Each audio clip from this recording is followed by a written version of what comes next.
Olá, seja bem-vindo ao podcast da PUC Campinas, Educação Continuada, Futuro do Trabalho. Neste espaço, nós discutimos os assuntos que fazem parte do seu dia a dia e que conectam a universidade e o mercado de trabalho. O direito previdenciário brasileiro atravessa um momento de grandes transformações, impulsionadas por mudanças sociais, econômicas e demográficas. O envelhecimento da população, a informalidade do trabalho e até os impactos da automação são alguns exemplos que ampliam a necessidade de revisão estrutural do sistema. Então, o nosso assunto de hoje é sobre essa área que cuida da Seguridade Social, um assunto que mexe com a vida de todos nós. Eu sou Fernanda Travalini e é com prazer que eu recebo aqui hoje o professor doutor Lael Rodrigues Viana, que é procurador federal na Advocacia Geral da União e chefe da Procuradoria Federal em Campinas, e o professor mestre José Ricardo Haddad, que é coordenador do curso de Direito Previdenciário da PUC Campinas. Sejam bem-vindos, professores. Obrigado, Fernanda. Olá a todos que nos acompanham. É um prazer estar aqui com vocês. Agradeço o convite e vamos aproveitar para conversar um pouquinho sobre direito previdenciário, né? Olá, Fernanda, espectadores, ouvintes. Agradeço o convite e é muito bom estar aqui para a gente conversar sobre o nosso novo curso de especialização em direito previdenciário. Que ótimo, professores. É muito bom ter vocês aqui conosco para conversar sobre esse assunto. Obrigado. Então, para iniciar, eu queria pedir para a gente dar um panorama geral sobre o direito previdenciário e a Seguridade Social. Hoje, basicamente, a gente tem que a Seguridade Social, antigamente era a Previdência, hoje é a Seguridade. É um conceito mais amplo, mais genérico, porque a Seguridade ela envolve 3 esferas: a assistência na área da saúde, na área da assistência social e na área da Previdência. O que é esse sistema? Esse sistema é um sistema, para ficar fácil de entender, que visa atender às necessidades básicas e urgentes da população em geral, tais como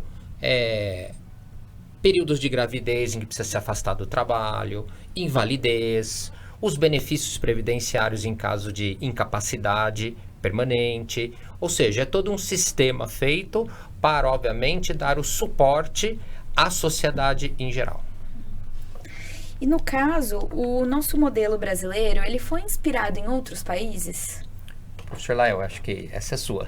Sim. Vamos lá, Fernanda e ouvintes. Nós temos nosso sistema de seguridade social, e especialmente a Previdência, baseada no modelo que veio da Alemanha, lá de 1853, que ao longo do tempo foi se desenvolvendo, e especialmente, como o professor Haddad falou, por volta do fim da Segunda Guerra Mundial, que surge especialmente a ideia de seguridade social, uma proteção que é bastante ampla. Aqui no Brasil, em particular, ainda envolve essas 3 áreas, que é saúde, previdência e assistência social, mas a seguridade social no mundo, ela tem contextos um pouco até mais amplos do que o Brasil. Em outros países, envolve trabalho, envolve desenvolvimento econômico, né, especialmente decorrente do Plano Beveridge na Inglaterra, logo após o final da Segunda Guerra Mundial, que houve necessidade de um plano econômico e social para desenvolver a Inglaterra no pós-guerra. E aí surge, então, basicamente, a estrutura da seguridade social. O Brasil, especialmente a partir da Constituição de 1988, mas já em 1977 já havia alguma noção dessa natureza, veio desenvolvendo essa ideia de um sistema de proteção integral do trabalhador, né? E daquelas pessoas que necessitam de um atendimento básico, como na saúde e na assistência social. Então, nosso modelo ele é especialmente, vamos assim dizer, copiado inicialmente do continente europeu, que também se expandiu por todo o mundo, né? Nós temos outros sistemas, como nos Estados Unidos, que são essencialmente privados, mas o nosso é um sistema público essencialmente, né? E, professor Lael, com a sua experiência na Procuradoria Federal, o senhor poderia nos contar como o senhor enxerga o gargalo na Previdência? Perfeito. Nós temos alguns gargalos na Previdência, né? E, basicamente, eles são históricos, né? A Previdência Social, e acho que a gente vai desenvolver isso um pouco mais ao longo do tempo, ela está extremamente conectada com a economia, como a sociedade vive, né? E a partir especialmente da década de 60, onde nós tínhamos uma estrutura econômica, social e de trabalho muito interessante, nós tínhamos basicamente um trabalhador exercendo a sua atividade ou de outro lado, nós tínhamos um trabalhador aposentado e para manter o benefício desse trabalhador aposentado, nós tínhamos 6 trabalhando e contribuindo. Hoje, em função da evolução da própria condição do trabalho, nós temos basicamente 1,4 pessoas contribuindo e uma recebendo benefício. Então, o sistema, ao longo do tempo, ele foi se tornando insustentável economicamente. Além disso, nós temos aí um problema também de envelhecimento da população, né? E à medida que nós temos um crescimento dessa população mais idosa, nós temos mais pessoas dependendo da Previdência e, logicamente, nós não temos o mesmo número de contribuintes para isso. Então, nós precisamos criar uma ideia de sustentabilidade do sistema. O sistema precisa pagar, dar proteção social, mas, ao mesmo tempo, precisa de recursos para isso. De outro lado, nós temos aí, vamos assim dizer, uma questão da complexidade do sistema previdenciário. Então, nós temos um sistema de concessão de benefícios, um sistema de direitos, que ele é bastante complexo e muitas vezes é difícil do trabalhador conseguir entender isso. Então, muitas vezes ele vai para a esfera administrativa postular o seu benefício, ele não consegue provar adequadamente o seu direito, não obstante o tenha, né? E aí o procedimento administrativo ele é também complexo, ele é longo e acaba gerando, vamos assim dizer, um volume muito grande de benefícios que estão lá no INSS pendentes de análise, né? Hoje nós temos cerca aí de mais de 1 milhão de benefícios pendentes para análise, que são pessoas que estão aguardando a concessão de benefícios. E aí esses 2 gargalos acabam gerando um terceiro, que é a judicialização da demanda previdenciária. Então o Poder Judiciário também está carregado de processos no âmbito do regime geral de previdência social do INSS, são mais de 2 milhões de ações novas por ano, né? Para a gente ter uma ideia aí do tamanho disso tudo. Então, seriam os 3 principais gargalos. Mas a gente tem também uma questão voltada aí para a própria legislação previdenciária, a maneira como se constrói essa legislação e como nós temos uma evolução do sistema de trabalho no Brasil, novas formas de trabalho, a legislação tenta acompanhar, mas nem sempre ela consegue. Nós temos aí, por exemplo, né, hoje as plataformas de trabalho de entregadores, né, de transportadores, né, o sistema ainda não está razoavelmente preparado para atender esses trabalhadores. E aí, quando eles precisam do sistema, encontram um gargalo porque não existe legislação suficiente para protegê-los, né? Então, esses seriam aí os 4 principais gargalos da Previdência nesse momento. Questões super amplas, né? Sim. Complexas. E falando então da judicialização desses vários casos, professor José Ricardo, esses vários casos que têm sido judicializados, eles têm demandado muitos profissionais nessa área? É necessário especializar-se? Bastante, né? Hoje o direito previdenciário ele ganha uma importância muito grande dentro da própria ciência do direito, e se tornou, obviamente, um ramo bastante específico.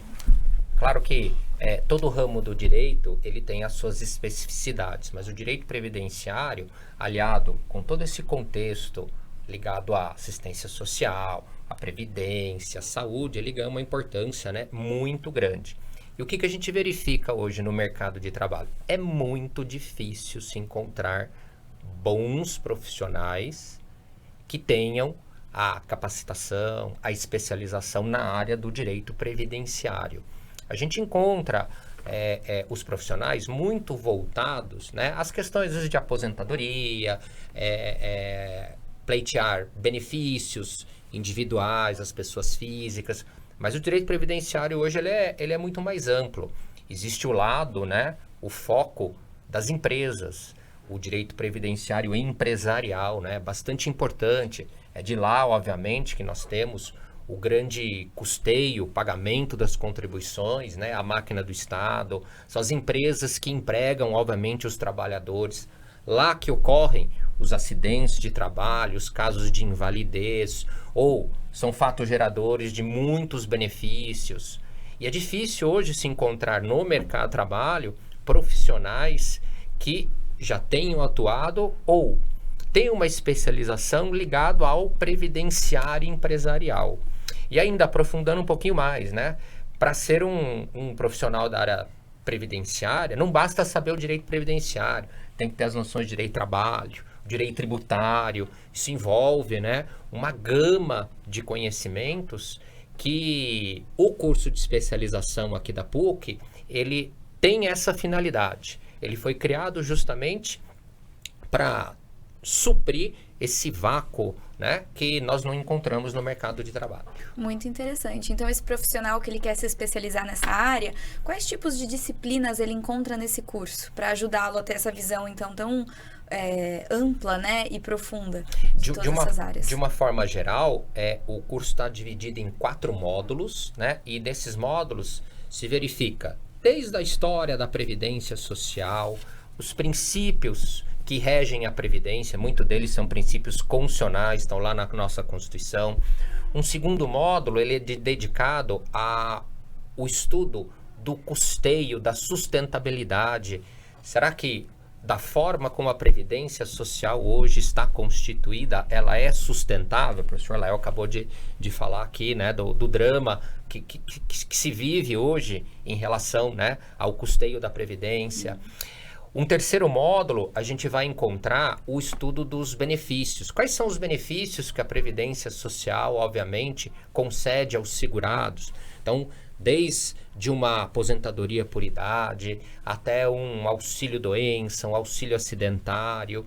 E, por fim, isso foi muito legal na hora de se montar o projeto, a questão do INSS e o futuro. Nós temos lá uma disciplina que é voltada a questão da inteligência artificial e o INSS, né? A digitalização e o INSS, para se evitar, obviamente, as fraudes, para permitir, obviamente, um acesso mais fácil dos trabalhadores, dos segurados, a esse regime da assistência e da Previdência Social. Muito importante. E, bom, professor Lael, o senhor também dá aula nesse curso. Pode nos contar um pouco sobre as competências que o profissional vai desenvolver ao longo do curso? Então, esse advogado previdenciário que vai ter que transitar com tanta desenvoltura aí nas esferas administrativas, judiciais, lidar com esses sistemas eletrônicos de peticionamento, essas novas tecnologias e se manter atualizado, né, quanto às decisões dos tribunais superiores. É possível englobar tudo isso? Sim. É mais do que possível, é necessário, né? Hoje é fundamental que o profissional do direito previdenciário, especialmente o advogado, né, mas as outras profissões também que atuam no âmbito do direito previdenciário, o juiz federal, o procurador do INSS, a Defensoria Pública, todos eles precisam se envolver primeiro, nesse primeiro aspecto, né, se requer o benefício perante o INSS. É uma condição, inclusive, para que depois ele possa ir ao Poder Judiciário, né? O STF decidiu que primeiro tem que se buscar a via administrativa. Então, primeiro ele precisa conhecer toda a sistemática administrativa. Como é que funciona o processo administrativo? Como que ele requer e quais são as fases desse processo? Quais são os recursos que ele tem para usar e defender o seu cliente, né? Fora isso, ele precisa também conectar-se com a sua habilidade de vamos assim dizer, de manipulação da disciplina de direito processual civil. Então, ele precisa conhecer o processo, ele precisa saber como é que funciona o processo, especialmente no juizado especial, que é onde a gente tem o maior número de ações, né? Na Justiça Federal, na Justiça Estadual, ele vai transitar por todos esses processos, inclusive na Justiça do Trabalho. Muitas vezes ele precisa de uma prova lá da Justiça do Trabalho para trazer aqui para o direito previdenciário. Então, essa capacidade de fluidez entre o processo administrativo e o processo judicial. Fora isso, também é necessário que ele tenha uma habilidade com sistemas informáticos, né? Hoje a justiça está digitalizada, o INSS está digitalizado, não existe mais processo físico, ele tem que ter uma habilidade de conhecer o processo digital, né? O INSS já está digitalizado e em convênios com a Justiça Federal ele tem procedimentos mais rápidos, procedimentos. Por exemplo, hoje será possível o juiz, ao dar a sentença, ele mesmo implantar o benefício, sem precisar enviar para o INSS, para o INSS analisar e implantar o benefício. Então, essa forma de digitalização, o advogado precisa conhecer, ele precisa saber como é que funciona, ele precisa juntar no processo os instrumentos necessários. E, por fim, nós diríamos aí que, em relação ao conhecimento da jurisprudência, a inteligência artificial é um instrumento hoje rico. Na Procuradoria nós usamos profundamente essa ferramenta, né? Mas o advogado ele precisa estar ali conhecendo, especialmente hoje, as decisões dos tribunais superiores que julgam casos que são parâmetros e que a partir dali eles vão valer para todos os demais. Então ele precisa ter esse conhecimento da jurisprudência dos tribunais superiores e a inteligência artificial pode ajudar ele a fazer uma jurimetria. De certa forma é possível ele ter até uma certa previsão de como aqueles casos estão sendo julgados e quais serão as decisões futuras sobre aquele caso. Então ele precisa aprender a administrar isso, né? Então conhecer a ferramenta de inteligência artificial é fundamental hoje para todos nós, né? É um apoio que o advogado tem, né? Muito bom.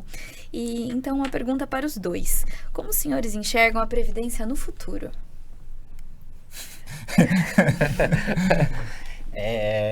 Do ponto de vista, vamos falar assim, da legislação e da sustentabilidade, em termos de legislação, altamente complexo, cada vez mais, né? A quantidade de normas, leis, todos os tipos normativos são gerados diariamente. Se o profissional, obviamente, ele não tiver um bom suporte para acompanhar, ele, obviamente, não vai entender, né, o que vai ser a previdência no futuro, né? E em termos de sustentabilidade, nós estamos passando por várias reformas. E cada reforma que é feita, é uma reforma que é feita, não digo nem pela metade, não chega a 1/3. Ou seja, eu vejo grandes problemas.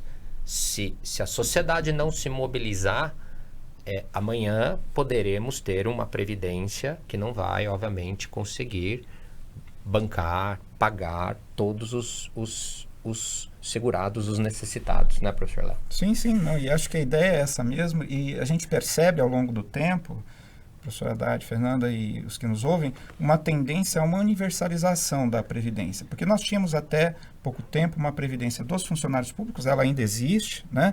Mas era aquela Previdência rica, pomposa, que pagava salários integrais, os reajustes de quem estava na ativa, né? Essa Previdência acabou em 2012, ela só permanece para aqueles que já estavam no sistema. Então, hoje, o servidor público que entra no serviço público, ele vai se aposentar exatamente nas mesmas condições de quem trabalha na iniciativa privada. Então, já houve um começo, vamos assim dizer, de universalização. Por quê? Porque é insustentável você pagar salários de 50, 60 mil hoje no sistema previdenciário. Eu até trouxe aqui uns dados rapidamente que eu acho interessante a gente compartilhar para dar até aquilo que o professor Haddad falou em termos de sustentação, né? A nossa previdência, o orçamento desse ano do INSS, né? Ele prevê o pagamento aí de R$1 trilhão de benefícios. E a arrecadação sobre a folha de salário, ela vai chegar por volta de 700 bilhões. Então, a gente tem aí um déficit de 31%. Né? E lembrando que o orçamento total do governo federal é de 6 trilhões de reais. E a Previdência, por si só, vai gastar 1 trilhão e a Seguridade Social 1,5 trilhão. Então, a gente tem aí cerca de 17% do orçamento da União gasto com o INSS. E 24% gasto com saúde, previdência e assistência social. Ou seja, 1/4 do orçamento vai só para essas 3 áreas. A gente tem mais de 30 ministérios. Um único ministério gasta praticamente 1/4, né, da arrecadação do governo federal. Então, a tendência é que a gente tenha uma universalização da Previdência. Ela vai ficar inicialmente com esse teto, né, de 8 mil e poucos reais, e isso vai ser geral para todos os trabalhadores. Por quê? Porque é insustentável, né, a gente fazer essa conta de imediato aqui, a gente já vê que é impossível. Né? São números impressionantes. Né? Impressionantes. Bom, então, pensando agora para esse profissional, né, que precisa ter uma compreensão que é interdisciplinar, igual os senhores falaram, entre várias áreas, né, então, entre elas, políticas públicas, capacidade de analisar impactos sociais, econômicos da legislação, o domínio dessas ferramentas digitais, que são também habilidades cada vez mais necessárias no mercado em diversas áreas, né, essa parte da tecnologia. E o curso de Direito Previdenciário, ele atende essas questões? Sem dúvida. Na hora, inclusive, da elaboração, né, quando se pensou, se fez o estudo, a ideia era justamente atender a todas essas particularidades, porque não dá hoje para se falar em previdência, em INSS, sem olhar para a política pública, sem se olhar, obviamente, para a questão técnica, sem se olhar, obviamente, para a questão do segurado, sem olhar, obviamente, para a questão da sustentabilidade.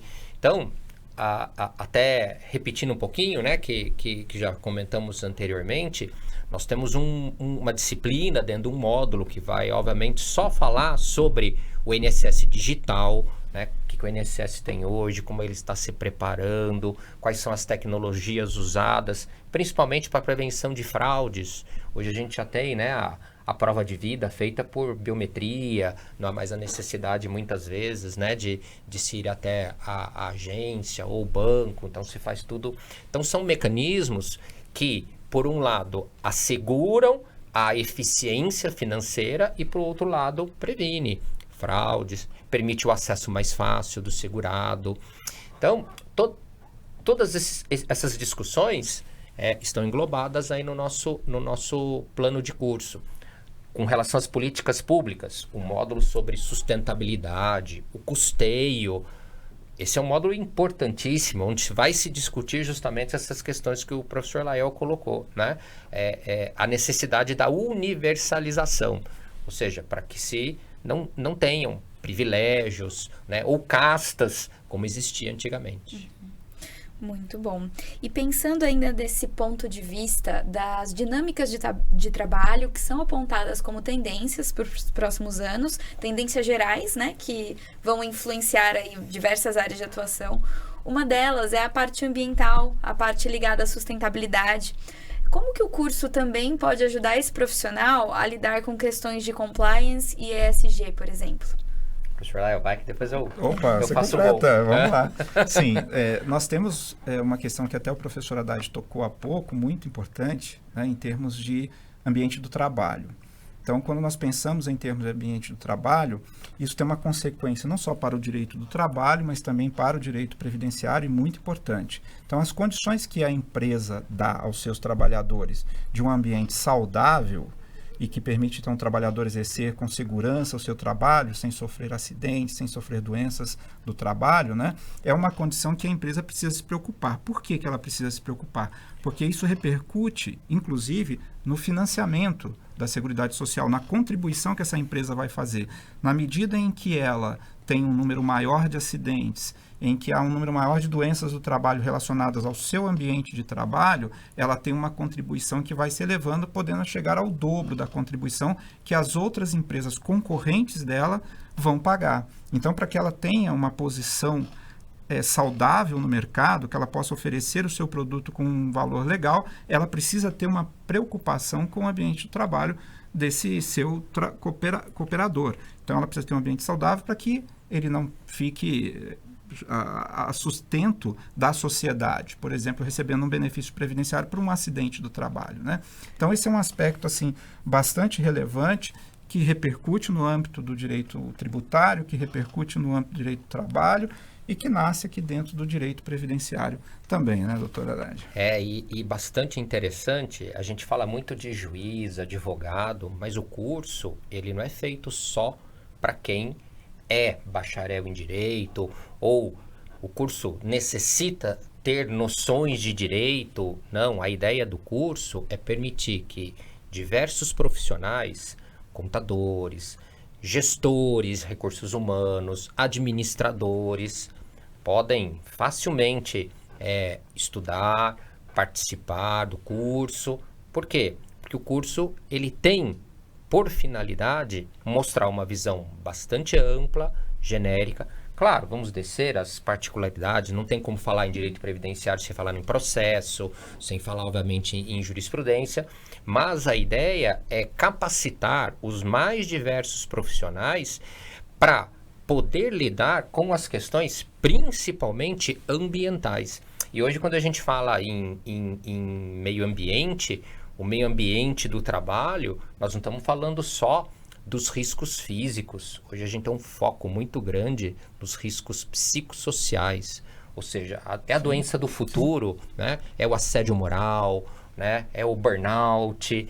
E, professor Lael, me corrija, o que a Previdência gasta de dinheiro com benefícios em razão de doenças psicossociais... Já é a maior parte dos benefícios. Já é a maior parte dos benefícios. Afastamentos hoje. Perfeito. Na Previdência.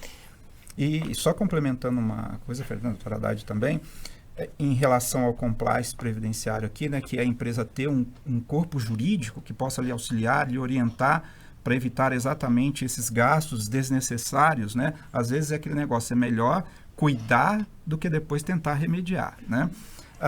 O INSS, ele tem aquilo que a gente chama de ação regressiva contra a empresa. Então, a empresa que tem um índice...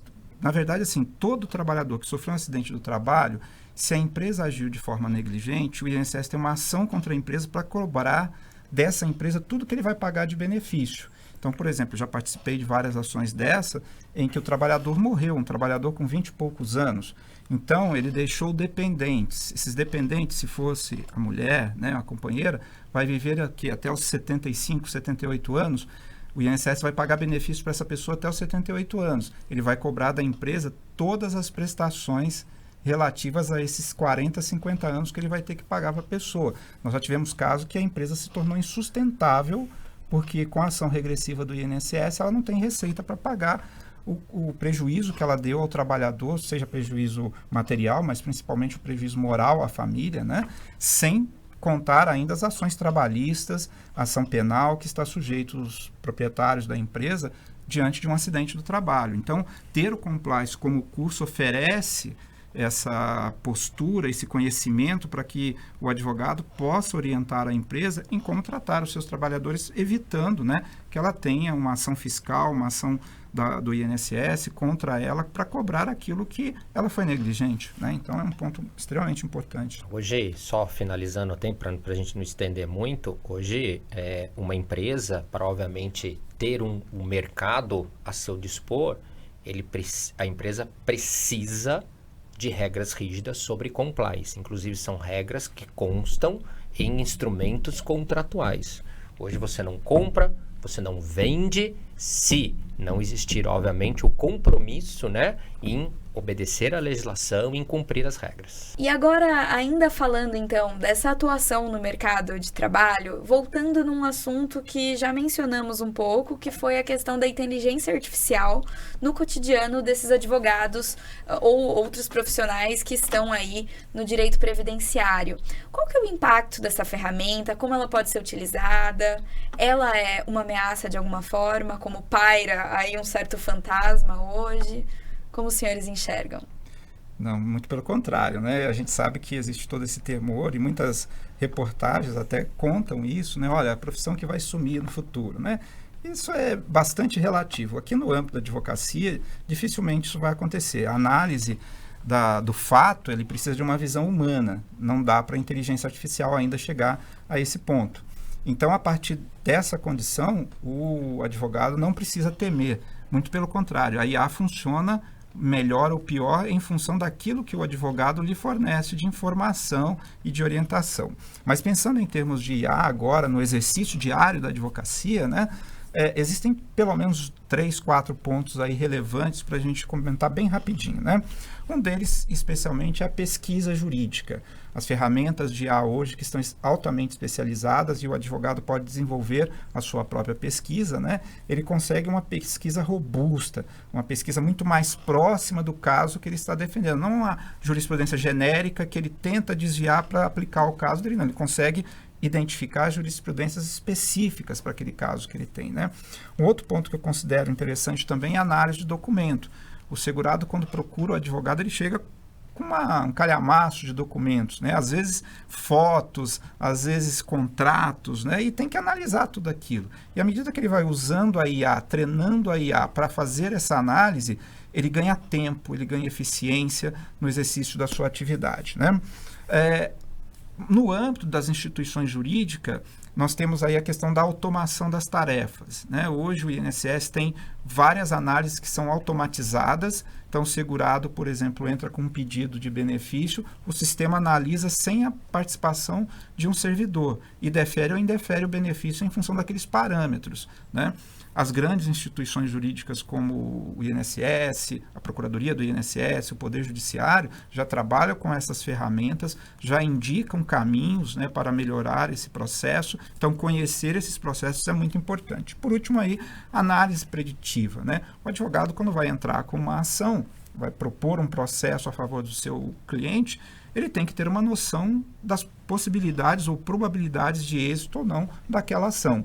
Hoje, com uma pesquisa bem elaborada de IA, e a partir do desenvolvimento de argumentos e fundamentos com a própria IA, ele consegue ter uma visão razoavelmente preditiva do caminho do seu processo. É óbvio que isso não afasta a criatividade, o desenvolvimento que o advogado tem que ter, ele vai alimentar essa criatividade no processo, mas a IA pode, vamos assim dizer, fazer ele ganhar tempo nessa análise, né? Então, considero aí que a IA é um aliado, né? Não um inimigo, mas um aliado fundamental para todas as profissões do direito aí, né? Para nós advogados é excelente, é uma economia de tempo, é uma ajuda indispensável. Mas, reiterando o que o professor Lael falou, a pecinha atrás do computador ainda é importante. Muito importante. Né? É a que vai, obviamente, ditar o rumo, tudo que o profissional fizer, é aí, obviamente, que a gente vai ter o resultado com o IA.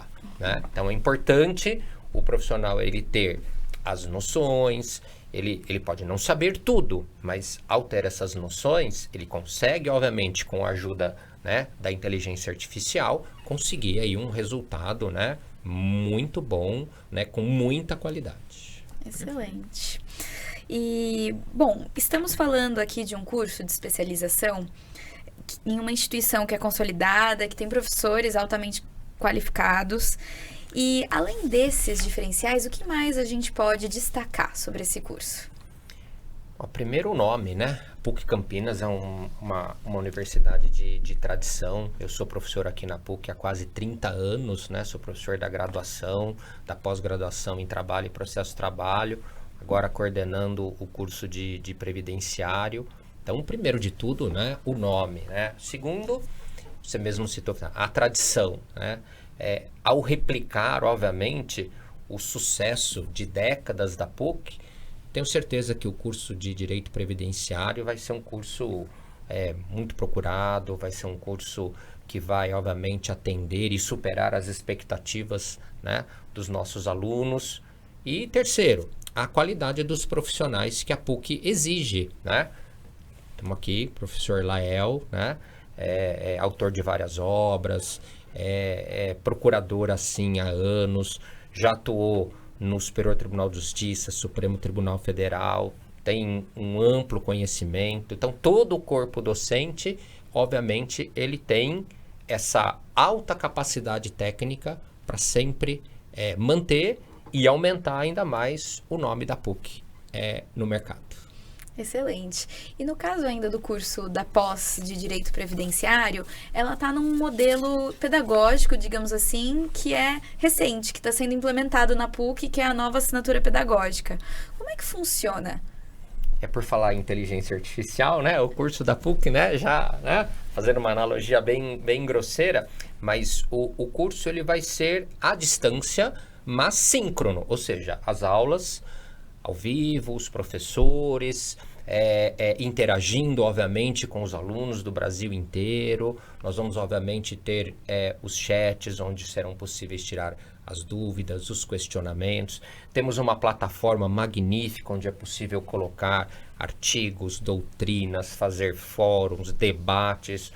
Ou seja, a interatividade ela não vai eliminar ou diminuir a pessoalidade no ensino. Então, isso que é muito legal do curso. Muito bom. E é um curso dividido por módulos? É um curso, né, dividido em 4 módulos. Cada módulo é composto de 3 disciplinas. Nós temos uma carga horária chamada carga horária EAD, que é uma carga horária, obviamente, onde vai ser possível a realização desses fóruns, da colocação de artigos, debates, etc.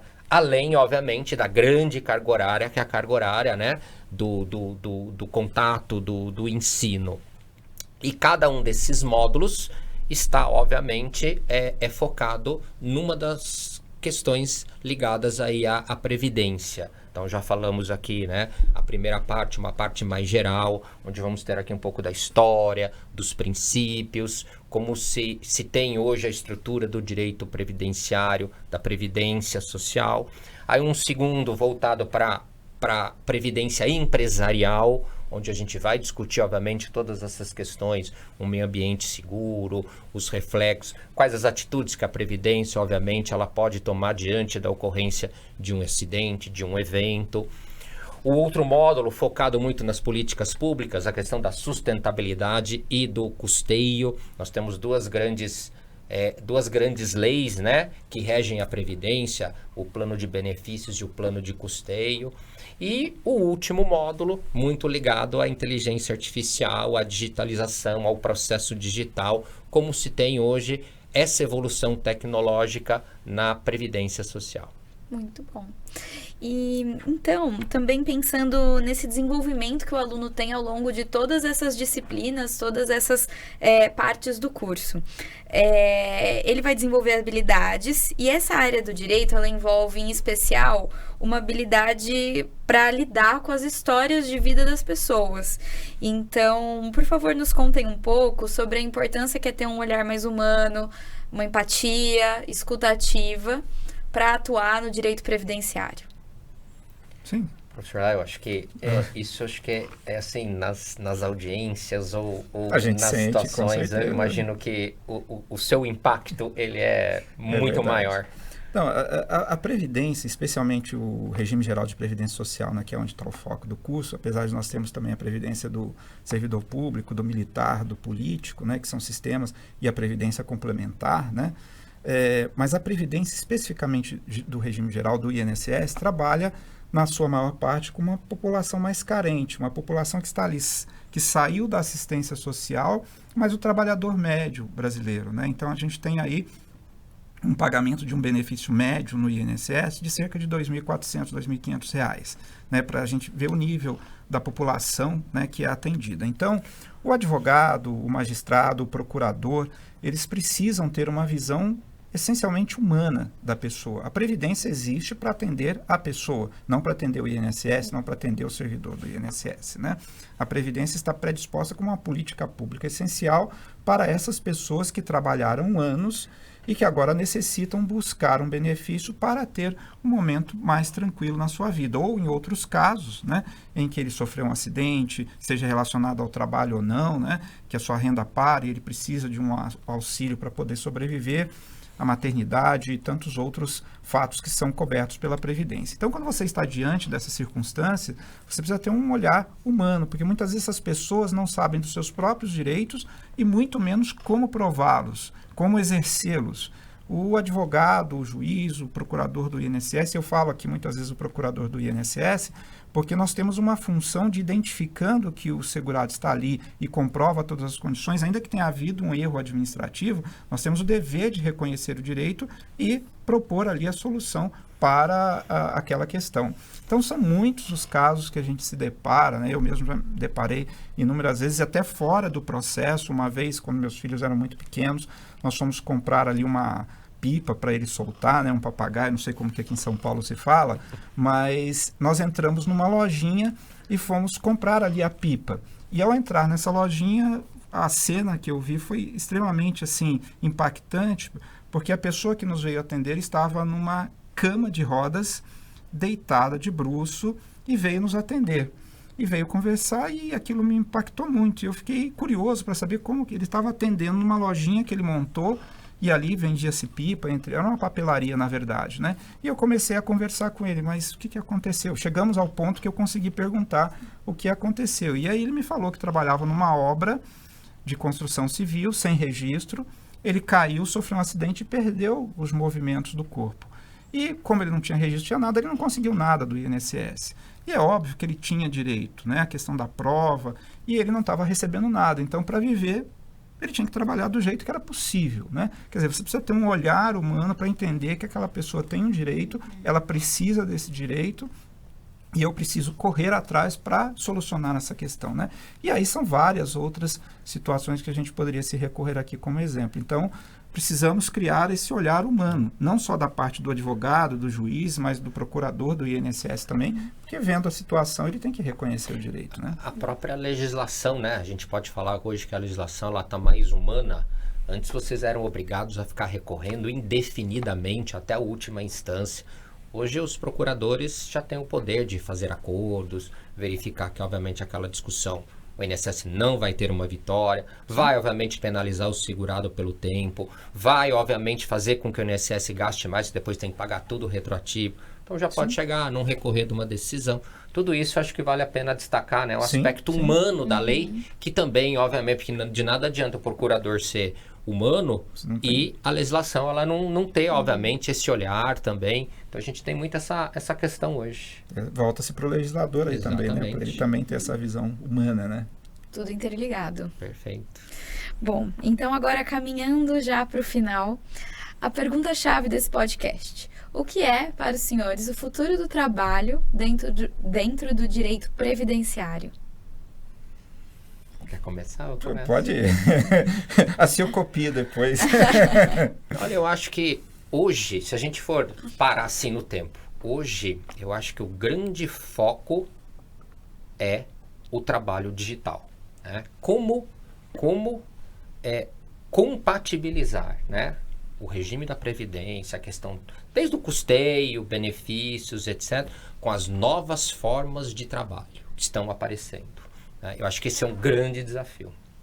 Perfeito. E pegando carro nisso, né, isso tem um aspecto muito importante, né, os que nos ouvem, porque essas pessoas que hoje acabaram tendo, que eram trabalhadores, geralmente empregados numa empresa, que estava ali sob uma intensa subordinação e a empresa com a obrigação de recolher as contribuições, então eles não tinham essa preocupação.